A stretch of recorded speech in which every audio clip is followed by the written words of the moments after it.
You're casting your ballot in the Republican primary, you can, of course, expect to see the four presidential candidates still in the race. Of course, they're Mitt Romney, Rick Santorum, Ron Paul, and Newt Gingrich. But joining them on the ballot, you might be surprised to see 7 other candidates who've either since dropped out of the race and were not able to get off the ballot before the state's deadline, or they've gathered little support.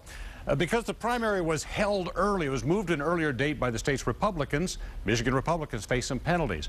Before moving the date up, Michigan would have had 59 delegates voting in the party's national convention. 42 of those delegates would have come from the congressional districts, 3 from each district, 14 at-large split among the top vote earners, and 3 automatic delegates composed of high-ranking party members in the state, like the governor. But as a penalty for moving the primary up, the party reduced the number of delegates that can cast votes in the convention to, as you see, just 30 right there, 28 from the congressional districts, 2 from each one. They also completely stripped the state of its automatic delegates. Now, Vince Keenan from the voter information group Publius says this whole primary system really needs to be changed.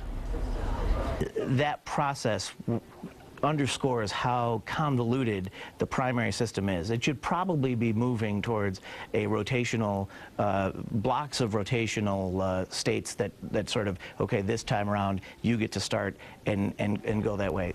The problem is that you have a great deal of political infrastructure, that people know how to work Iowa, they know how to work New Hampshire, and they like the familiarity when they're doing a presidential election.